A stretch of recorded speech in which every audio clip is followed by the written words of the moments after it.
आज महाकुंभ का 43वां दिन भी होने वाला है और आज भी संगम की रेती की आस्था का ज्वार उमड़ता दिख रहा है। महाकुंभ के 42वें दिन तक डुबकी लगाने वालों का आंकड़ा 62 करोड़ की तादाद को पार कर चुका है। और आज सुबह से ही अगर हम बात करें तो त्रिवेणी की धारा में डुबकी लगाने के लिए लाखों श्रद्धालुओं का सैलाब महाकुंभ में दिखाई दे रहा है।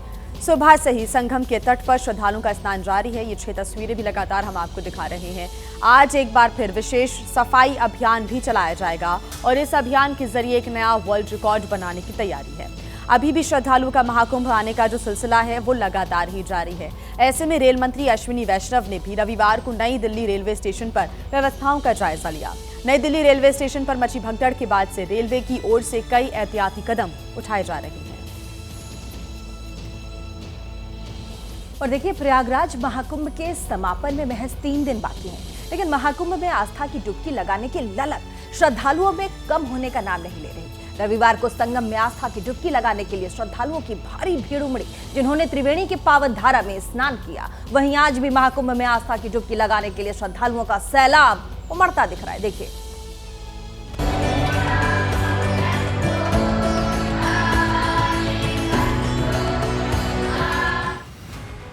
महाकुंभ में संगम की अविरल धारा में पवित्र डुबकी लगाने का सिलसिला जारी है। गंगा यमुना अदृश्य सरस्वती के पावन संगम में इस महाकुंभ में अब तक 62 करोड़ से ज्यादा लोग पवित्र स्नान कर चुके हैं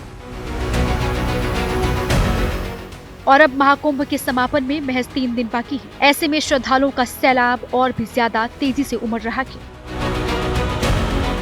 क्या आम और क्या खास, हर कोई त्रिवेणी की धारा में डुबकी लगाकर अक्षय पुण्य की प्राप्ति के लिए आ रहा है। ओडिशा के सीएम मोहन चरण मांझी, उत्तराखंड के राज्यपाल गुरमीत सिंह, बीजेपी सांसद संबित पात्रा और सिंगर कैलाश खेर हों या फिर केंद्रीय मंत्री श्रीपद नायक, तमाम नेता, अभिनेता और कलाकार महाकुंभ में त्रिवेणी की धारा में डुबकी लगाते दिखे। महाकुंभ की दिव्यता और भव्यता को देखकर सभी मंत्रमुग्ध नजर आए। यमुना और सरस्वती का संगम स्थल पर हमको स्नान करने के लिए, पवित्र स्नान करने के लिए सौभाग्य प्राप्त हुआ। गंगा माया को और भगवान को मैंने उड़ीसा की कल्याण करने के लिए और देश की कल्याण करने के लिए मैंने प्रार्थना किए। 60 करोड़ लोगों ने यहाँ आके स्नान किया है, यहाँ पर आके आस्था अपना जागृत किया है। मुझे लगता है ये इतनी बड़ी बात है। और जो हमारे माननीय प्रधानमंत्री मोदी जी ने कहा है कि ये एकता का कुंभ है, इस कुंभ के माध्यम से पूरे देश में एक एकता का संदेश जाता है। ये अद्भुत क्षण है, ये बहुत ही गहरा सौभाग्य है कि प्रभु ने यहाँ आने का अवसर दिया है। यहाँ पर जो आस्था है, जहाँ जो मानवता का सागर आया है, अपने आप में बिल्कुल अलग है। हजारों संत, लाखों संत यहाँ इस पावन धरती पे आए हैं और ये पुण्य हम सबको मिला। इसलिए मैं सभी संतों का, सभी जो लोग यहाँ आए उनको धन्यवाद देते हुए मैं फिर एक बार मोदी जी को और माननीय जी को धन्यवाद देता हूँ। धन्यवाद। सीएम योगी भी रविवार को प्रयागराज में मौजूद रहे। महाकुंभ मेला महोत्सव में हिस्सा लिया, महाकुंभ की महिमा का बखान किया। सीएम योगी ने कहा, ये सनातन संस्कृति की अद्वितीय आस्था और शक्ति को दर्शाता है। आधा सनातन धर्मावलंबी तो यहाँ पे आस्था की पवित्र डुबकी लगा चुका है। दुनिया के अंदर कौन सा ऐसा मत, मजहब, संप्रदाय है जहाँ एक निश्चित समय सीमा के अंदर इतने बड़ी पैमाने पर श्रद्धालु जन आकर के अपनी आस्था को व्यक्त कर रहे हैं। रविवार को महाकुंभ में खास लोगों का जमावड़ा देखने को मिला तो आम श्रद्धालुओं का सैलाब भी उमड़ता दिखाई दिया, जो त्रिवेणी की पावन धारा में डुबकी लगाकर बेहद खुश दिखाई दिया। स्नान कैसा हुआ? बहुत अच्छा हुआ, बहुत अच्छा। स्नान करके अब मजा आया बहुत। हाँ, बहुत गंदा तो नहीं था ना कहीं? बहुत साफ पानी है, बहुत साफ पानी है, बहुत अच्छा लगा। महाकुंभ में उमड़े आस्था के ज्वार ने पूरी दुनिया को सनातन शक्ति की विहंगम तस्वीर दिखाई है। प्रयागराज अब आस्था के उस महा रिकॉर्ड का साक्षी बनता दिख रहा है, जिसकी कल्पना करना भी पहले मुमकिन नहीं था। उम्मीद है कि 26 फरवरी को महाशिवरात्रि के दिन जब महाकुंभ का आखिरी स्नान होगा तो उस दिन तक सनातन का वो महा रिकॉर्ड बन जाएगा, जिसे पहले दुनिया ने ना कभी देखा था और शायद ही दुनिया इसे आगे भी देख पाएगी। तो ये तस्वीरें आपने देखी और आइए सीधा आपको लिए चलते हैं हम प्रयागराज। वहां से सीधी तस्वीरें हमें दिखाएंगे हमारे संवाददाता अंकित गुप्ता हमारे साथ जुड़ गए हैं। अंकित, 24, 25 और 26 3 दिन बाकी हैं। सुबह से कितनी श्रद्धालुओं की भीड़ देखने को मिल रही है और क्या व्यवस्थाएं, बताएं। देखिए, इतना मैं जरूर कहूंगा कि पिछले 2 दिनों में शनिवार और रविवार को मैंने जितनी भीड़ देखी, आज उसकी तुलना में थोड़ी सी कम है, लेकिन यकीन मानिए वो भी लाखों में है।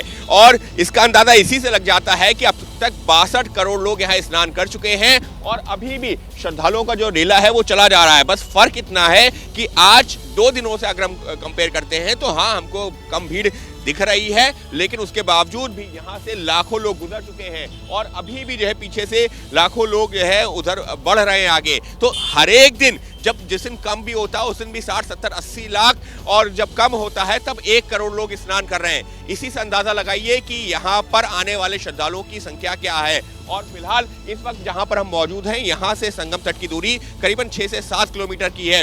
लोगों को पैदल चल के जाना है, लेकिन सिर पे सामान रख लिया है और चले जा रहे हैं। और पिछले जो 42 दिनों से ये इसी तरीके की तस्वीरें हमको लगातार देखने को मिल रही हैं, जहां पर देश के हर एक कोने से लोग पहुंच रहे हैं। वैसे तो कोई कार्यक्रम होता है तो हम कहते हैं कि मिनी इंडिया सा लग रहा है, लेकिन यहाँ मिनी इंडिया नहीं, पूरा इंडिया ही मौजूद है, क्योंकि देश के हर एक कोने से लोग यहाँ पर पहुंच रहे हैं और जो महाकुंभ में पहुंच करके लगा रहे हैं आस्था की डुबकी।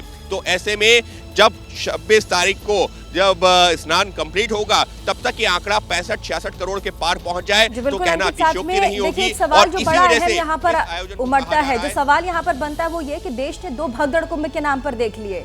कुंभ के नाम पर देश ने 2 भगदड़ देख लिए, जिसमें एक भगदड़ तो प्रयागराज में और दूसरा नई दिल्ली रेलवे स्टेशन पर हमने देखा। तो 26 तारीख को जब महाशिवरात्रि का महाआयोजन उस पूरे राज्य में महाकुंभ के लिए प्रयागराज में किया जाएगा, तो क्या उस दिन महासैलाब के लिए कौन से इंतजाम किए गए ताकि उस तरह की स्थिति परिस्थिति प्रयागराज में एक बार फिर से महाशिवरात्रि के दिन ना बने? देखिए, उसको लेकर के हम ये कह सकते हैं कि पिछले अनुभव से कहीं ना कहीं हमको जो है सीख लेते हुए नजर आ रहा है प्रशासन।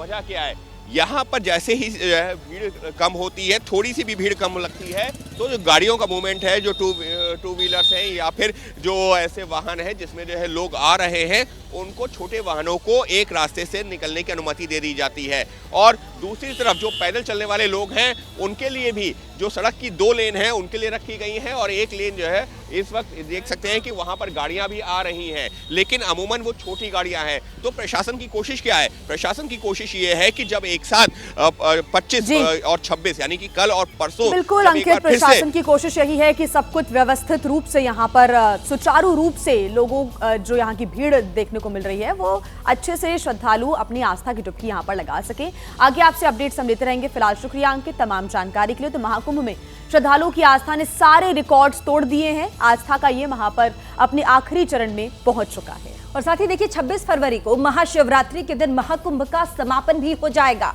और इस बार महाशिवरात्रि पर महाकुंभ में स्नान का विशेष योग भी बन रहा है। ऐसे में महाशिवरात्रि के दिन भी महाकुंभ में लाखों श्रद्धालुओं के पहुंचने की उम्मीद है, जिसे देखते हुए शासन प्रशासन ने भी कमर कसनी शुरू कर दी है। देखिए,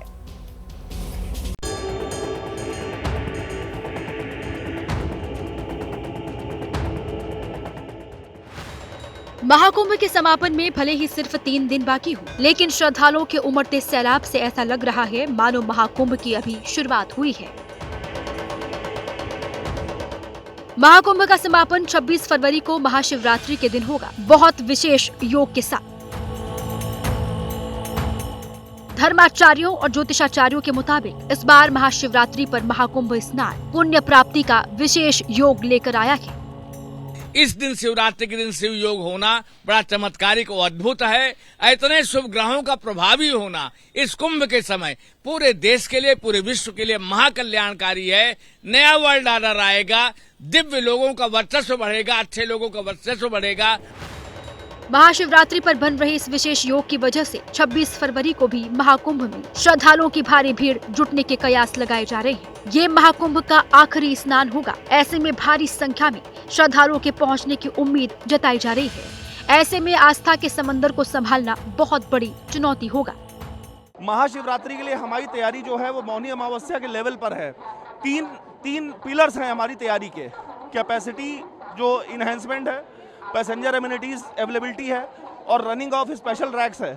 तीनों में हम लोगों ने वृहद स्तर पे तैयारियां कर रखी हैं और डिजास्टर मैनेजमेंट DRF की भी एक स्पेशल टीम हमारे यहाँ पर रखी हुई है। एयरपोर्ट से आने वाले श्रद्धालुओं की संख्या भी बढ़ी है, उनके लिए भी हम लोगों ने होल्डिंग एरिया की व्यवस्था की है। हमारे सभी जो रेलवे स्टेशन हैं, सभी रेलवे स्टेशन पे हमने होल्डिंग एरिया की व्यवस्था की है। अगले 3 दिन हमारे लिए महत्वपूर्ण होंगे और इन 3 दिनों में भी हम लोग पूरी व्यवस्थाओं को जिस प्रकार से लागू हम करते आए उसको लागू रखेंगे। माना जा रहा है कि महाशिवरात्रि तक श्रद्धालुओं की संख्या 65 करोड़ के आंकड़े को पार कर सकती है। ऐसे में महाशिवरात्रि का स्नान प्रशासन के इंतजामों की आखिरी परीक्षा है, जिसके लिए अफसरों ने अभी से कमर कस ली है। हर इंतजाम पर पूरी मुस्तैदी के साथ नजर रखी जा रही है ताकि महाकुंभ का आखिरी स्नान सकुशल संपन्न करवाया जा सके। और देखिए, प्रयागराज महाकुंभ में पहुंचने वाले लोगों का उत्साह देखते ही बन रहा है, लेकिन पार्किंग दूर होने की वजह से लोगों को कई किलोमीटर तक लंबा रास्ता तय करना पड़ रहा है। ऐसे में कई लोग श्रद्धालुओं की मजबूरी का फायदा भी उठा रहे हैं, जो सामान ढोने वाली गाड़ियों में लोगों को भरकर संगम तक पहुंचा रहे हैं और इसके लिए वो उनसे मनमाना पैसा भी वसूल रहे हैं। महाकुंभ के समापन में अब सिर्फ 3 दिन ही बाकी हैं। हर सनातनी महाकुंभ का साक्षी बनने को बेताब है।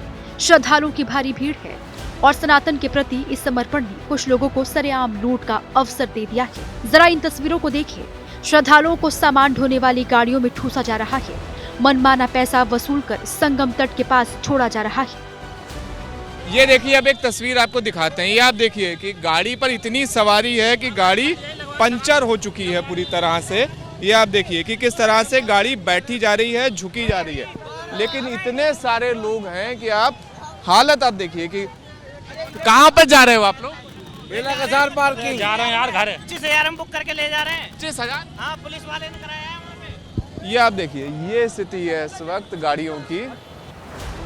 महाकुंभ को सिर्फ कारोबार बना देने वाले श्रद्धालुओं को इस तरह संगम घाट तक ले जा रही है। हालत ये है कि लोगों को गाड़ियों में ठूस ठूस कर भरा जा रहा है, डिग्गी तक में बैठाया जा रहा है।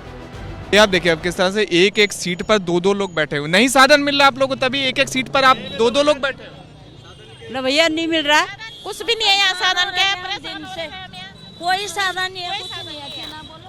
ये आप देखिए कि किस तरह से एक सीट के ऊपर 2-2 महिलाएं बैठी हैं। जहां पर एक व्यक्ति के बैठने की जगह पर वहां पे 2 लोग हैं, जहां पर 3 लोगों के बैठने की जगह है वहां पर 5 लोग हैं। और उसके अलावा देखिए ये स्थिति है कि किस तरह से जो पीछे की डिग्गी है जिसमें सामान रखा जाता है, बैग रखा जाता है, वहां पर भी 4 महिलाएं आपको बैठी हुई दिख जाएंगी। संगम में जाम की समस्या ना हो, इसके लिए प्रशासन ने गाड़ियों को कई किलोमीटर दूर पार्किंग में खड़ा कराया है, लेकिन इस व्यवस्था की आड़ में कई लोग श्रद्धालुओं की मजबूरी का फायदा उठा रहे हैं। सिर्फ श्रद्धालुओं को सामान गाड़ियों में ठूस ठूस कर बैठा रहे हैं और मोटा पैसा भी ऐंठ रहे हैं। अरे हम सुबह से 40 किलोमीटर पैदल चले हैं और उसके बाद में 22 किलोमीटर अभी तक पैदल चल चुके हैं। कोई सवारी नहीं है। 10 रुपए की सवारी का काम 100 रुपए मांगे जा रहे, 150 रुपए मांगे जा रहे। मोटरसाइकिल वाले 200 रुपए मांग रहे हैं। किसी की जेब में पैसे हो या ना हो, वो यात्रा कैसे करे? यहाँ से बैंक रोड के कितने रुपए पड़ते हैं भैया? 10 रुपए। 10 रुपए। हम तो 100 रुपए मांग रहे हैं। 100 रुपए रिक्शे वाले यहाँ के। लूटा मारी चल रही है। इससे बढ़िया तो आंखों में मिर्चे झोंक के पैसे छीन लें।